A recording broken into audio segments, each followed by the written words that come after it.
Hukumnya kotoran kucing atau air kencing kucing. Air kencing kucing dan pipis kucing dan kotorannya. Karena ada sementara yang menyebutkan itu hukumnya suci. Baik, kami sampaikan, saya belum menemukan siapa yang menyebutkan itu suci. Karena hadis-hadis yang menyebutkan tentang kucing tidak menyebutkan kotorannya yang suci. Bukan pipisnya, tapi air liurnya. Ya, hadisnya benar yang disebutkan, tapi cara memahami hadisnya keliru. Apa sebabnya? Dua hal. Pertama, hadisnya tidak dibaca dengan ilmu hadisnya. Dalam ilmu hadis ketika akan membaca hadis, selain melihat bahasa hadis, juga melihat asbabul wurudnya. Sebab kenapa hadis itu muncul. Antum lacak lagi tentang hadis kucing itu yang sekarang marak dibincangkan, itu setidaknya ada di Abu Daud nomor hadis 75, di An-Nasai nomor hadis 68, di At-Tirmidzi nomor hadis 92. Ketika disebutkan seluruhnya, itu merujuk pada sahabat Qatadah radhiyallahu taala anhu. Gimana kisahnya? Kisahnya ketika beliau berkunjung ke rumah anaknya, kemudian akan berwudu, menantunya melihat akan berwudu, air yang digunakan dijilat oleh kucing sebelumnya. Begitu dijilat, tetap air wudu itu digunakan oleh beliau. Menantunya bengong. Kata beliau, kenapa engkau bengong seperti itu? Maka dijelaskan oleh beliau, keluarlah kalimat itu. Innaha laisat binajasin wa hiya minat tawafina alaikum. Saya pernah mendengar Rasulullah SAW pernah bersabda, ya, air liur kucing itu tidak najis. Yang disebut air liurnya, bukan kotorannya. Itu tidak najis.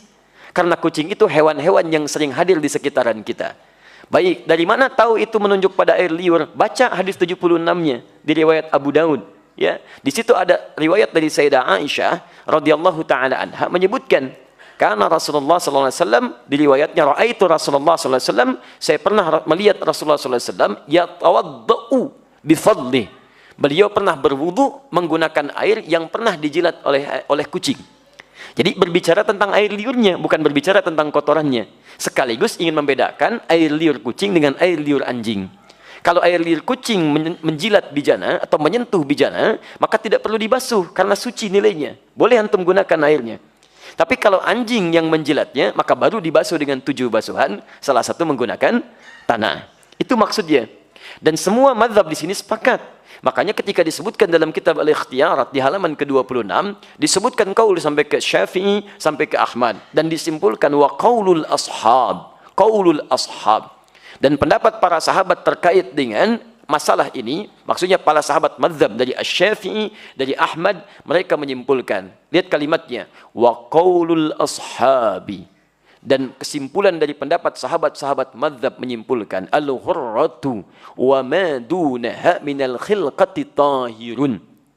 Air liur kucing itu, ini pembahasan tentang air liur. Makanya tafsirannya disebutkan su'rul hurrah. Air liur kucing itu, atau hewan yang lebih kecil daripadanya, ketika menjilat apapun maka dinilai suci. Kapan tiba-tiba muncul keterangan jadi, maaf, air pipis kucing? Nah itu kitab pernah disalin lagi teman-teman sekalian. Tapi salinannya tidak melihat kepada manuskrip, ada pecahan-pecahan. Ketika disalin itulah muncul versi kitab, berubah dari kata qaul jadi baul. Baulul hurrah. Asalnya qaulul ashab fil hurrati. Qaulul ashabnya hilang jadi baulul hurrah. Baul itu artinya air pipis. Maka berubah terjemahan. Air pipisnya kucing itu suci. Dari sini bencana mulai muncul. Nah, di teman-teman sekalian itu asalnya bersumber dari kitab yang dibaca salah salin. Dan tidak merujuk kepada manuskripnya. Dan nggak apa-apa, kan namanya manusia. Manusia itu kan bukan malaikat. Kalau malaikat itu tidak kenal salah. Lawannya setan. Setan tidak kenal benar. Malaikat disebutkan 88 kali di Quran, setan 88 kali di Quran. Ya, saya bukan malaikat. Jadi kalau saya salah, wajar. Artinya saya manusia. Antum bukan setan. Ya, jadi kalau antum maaf, ya ada pernah berbuat salah, wajar. Karena setan tidak pernah kenal benar. Di teman-teman sekalian, kalau ada orang berbuat khilaf, jangan diungkap khilafnya. Cukup kemudian kita koreksi dengan cara yang baik dan tidak perlu kemudian dibesar-besarkan sehingga menjadi aib. Kadang-kadang kebenaran dan kebaikannya lebih banyak dibandingkan dengan kekurangannya. Di situ kita bisa bersikap, kata Al-Quran surah ke-5 ayat ke-8 paling kanan di pertengahan. Ingat baik-baik. Jangan sampai rasa tidak suka kita pada seseorang atau suatu kaum membuat kita berlaku tidak adil.